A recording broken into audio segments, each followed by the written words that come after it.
Bine v-am găsit, dragii mei din Zodia Vărsător, oriunde v-ați afla. Bine ați venit tuturor pe canalul meu, Tarot Flor de Loto. Eu sunt Nina și mă bucur să vă am alături la fiecare lectură. Vă mulțumesc tuturor pentru comentariile frumoase, pentru sugestii, pentru like-uri, dar mai ales pentru prezența voastră la fiecare lectură. Azi voi face o lectură generală, fără limită de timp, pe care voi o puteți visiona oricând doriți sau poate când apare în viața voastră, pentru că sigur va avea un mesaj important să vă transmită. Desigur, această lectură o puteți completa vizionând celelalte zodii care pot reprezenta pentru voi ascendentul, luna sau Venus. Și de unde voi puteți obține mai multe informații care să fie utile pentru voi. Așa că, dragilor, haideți să vedem ce mesaje, ce sfaturi, ce energii vin pentru următoarea perioadă în funcție de cum gândiți, cum simțiți și ce vă doriți. Mesaje, energii, sfaturi care vin pentru Zodia Vărsător în următoarea perioadă.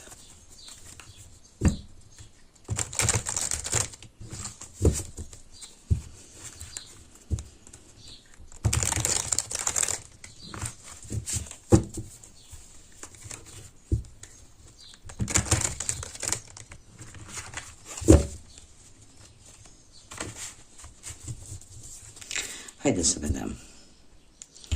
Aș putea să... Sunt multe persoane care nu știu ascendentul, nu știu în ce zodie au planetele, da? Am încercat să o fac pe YouTube, din păcate este un pic mai greoi, așa că îmi puteți trimite, dacă doriți să aflați ascendent, lună, Venus, da? Și alte planete care v-ar putea interesa, puteți să intrați pe linkul de mai jos din căsuță, linkul de TikTok, și să-mi trimiteți prin mesaj privat pe TikTok, pentru că eu am și canal de TikTok, data nașterii complete, locul nașterii și ora nașterii. Iar eu tot pe TikTok, tot printr-un mesaj privat, o să vă dau înapoi răspunsul. Da? Și în felul ăsta să știți ce zodii puteți urmări în așa fel încât să obțineți cât mai multe informații. Da? Pentru cei care sunteți interesați. Bun, haideți să vedem ce am pentru voi, ce au pregătit cărțile pentru voi. Și avem un cavaler de spade, un 8 de bâte, un 4 de bâte, un 3 de monede, justiția, marele preot, 7 de bâte, magicianul, forța și 10 de monede. Dragilor, foarte multe arcane majore, foarte multe arcane majore. Avem deja 1, 2, 3, 4 arcane majore. Următoarea perioadă, cel puțin pentru unii dintre voi cei care se vor regăsi cu aceste informații, va fi o perioadă destul de importantă în care vor avea loc lucruri importante. Dar haideți să o luăm cu începutul și într-un trecut nu foarte îndepărtat, aș zice că v-ați jucat un pic așa, cu focul, pot să zic. De ce? Pentru că avem acest cavaler de spade care vă poate cumva vă reprezintă pe voi ca și zodie, da? Zodia Vărsătorului. Și avem cavalerul de spade, ne vorbește despre a te lansa înainte așa, cu totul, fără să spese de nimic. Singurul gând pe care l-ai avut este să mergi înainte și atât. Dacă cumva ți-ai pierdut echilibru, da? Adică nu ai fost atent la anumite detalii, avem totuși un 8 de bâte. Un 8 de bâte care îmi vorbește despre acea energie potentă pe care posibil să o fi avut-o și se pare că nimeni n-a putut să te oprească. Ai fost foarte hotărâtă să mergi până la capăt, să rezolvi ori o situație, ori un plan pe care tu l-ai avut și pe care ai vrut cu tot din adinsul să-l duci la bun sfârșit. Dacă vorbim poate de relațiile emoțional-sentimentale, cumva, poate ți-ai dat seama că depinde foarte mult de tine și de acțiunile pe care tu le faci vis-a-vis de această relație. Totuși avem aici Marele Preot. Marele Preot împreună cu acest 7 de bâte. Se știe că, în general, da, deci este un lucru pe care eu îl spun acum la modul general vis-a-vis de zodia Vărsător. Vărsătorul este o zodie foarte rebelă, o zodie care îi place libertatea, o zodie care nu-i place să-i se spună ce trebuie să facă și cu Marele Preot aici se pare că ceva, ori cineva dintr-o zodie de pământ, Taur, Fecioară, Capricorn, cumva a încercat să se impună cumva și te-ai simțit cumva amenințat, te-ai simțit cumva că trebuie să fii în apărare, ca să zic așa. Da? Și tocmai de aici aș zice că cu 7 ăsta de bâte că e posibil să fi avut o reacție nu tocmai nu neapărat că poate n-ai avut dreptate, dar să fi avut o reacție care să fi supărat pe cineva, poate din mediul familiar posibil, da? Și să fi dus un pic la niște discuții în care tu ai luat poziția aia defensivă, ai luat poziția aia în care să te aperi. Sau poate perechea ta era o pereche mai tradiționalistă, o pereche care, cineva care are niște valori morale, tradiționale, din care nu vrea să iasă.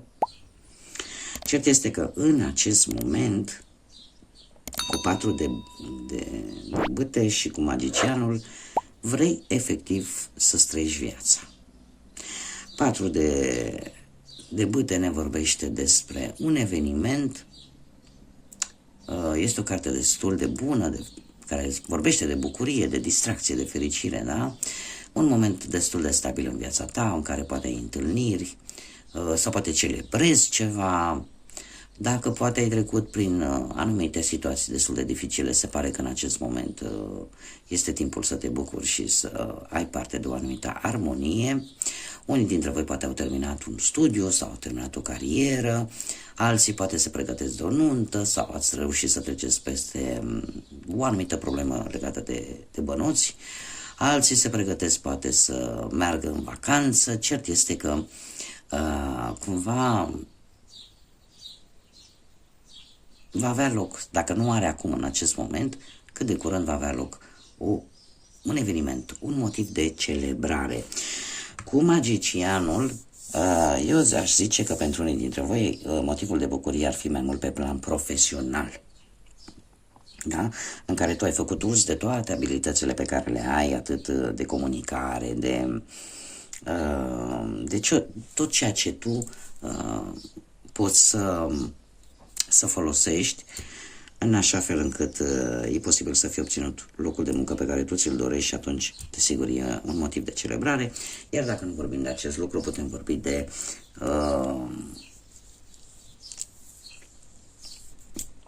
și aici nu vreau să sune urât, dar putem vorbi de acea putere de manipulare, probabil, pe care ai avut-o în a transforma anumite situații din negativ în pozitiv pentru tine.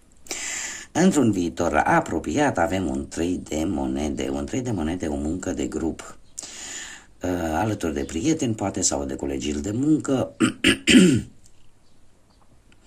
Se pare că poate unii dintre voi posibil să-și fi învățat lecția și să-și fi dat seama că puterea de fapt nu stă doar în puterea fizică, ci stă și în puterea interioară, în folosirea cu mare artă a unui fel de a comunica foarte foarte, cum să spun eu, potrivit.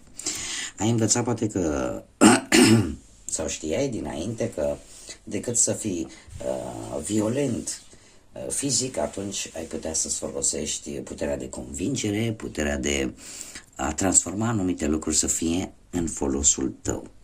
Ce pot eu să spun? Că vei avea parte de o realizare din punct de vedere material pe termen lung, printr-o hotărâre posibil judecătorească, care poate să fie relaționată un pic cu moștenire sau cu, nu știu, ceva legat de instituții ale statului, nu știu, ori o aprobare de ceva bănuți de pe la vreo bancă, ori de ceva pe termen lung și care are cumva legătură cu familia. Da?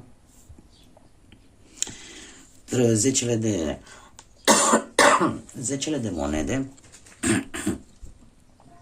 ne vorbește foarte mult de stabilitate, într-adevăr, dar ne vorbește de o reușită materială importantă, care urmează să vină în viața ta. Și cum am mai spus, nu e ceva de moment, este ceva pe o perioadă lungă de timp. Da? O stabilitate materială și cum am văzut și aceste arcane majore foarte importante aici, cum am mai spus, lucruri importante, nu va fi ceva foarte mic ce va veni către tine. Ca și zodii cu care puteți interacționa, avem Taur, Leu, Balanță, Gemeni, din ce pot vedea eu aici, cam atât cred, nu? Cam atât. Bun, haideți să vedem ce mesaj am pentru voi, dragilor din Vărsător, în următoarea perioadă. Un mesaj pentru Vărsător. Ce pot să spun, dragilor? Că nu prea sunteți axați pe sentimente, cel puțin în lectura asta. În schimb, sunteți axați pe ce ține de profesie, de bani. Și cam atât din câte văd eu aici. Chiar aș putea să spun că sunt inexistente cupele. Nu vă interesează în acest moment foarte tare viața asta sentimentală, amoroasă. Și o avem pe Brigitte, care ce ne spune? Precauția este justificată, trebuie să privești un pic mai profund fiecare situație înainte de a continua să avansezi. Asta vis-a-vis de acest cavaler de spade care merge înainte, nu se uită stânga-dreapta, tot înainte și lângă, are și acest 8 de bâte care de asemenea o energie debordantă, o energie care la un moment dat copleșește, da, de a rezolva anumite lucruri, dar din grabă nu se pot face greșeli, așa că Brigitte te sfătuiește să dacă simți că trebuie să fii un pic mai precaută, ascultă-ți instinctul, da? Pentru că este justificat și ar trebui să privești mult mai profund fiecare situație înainte de a continua să mergi înainte, da?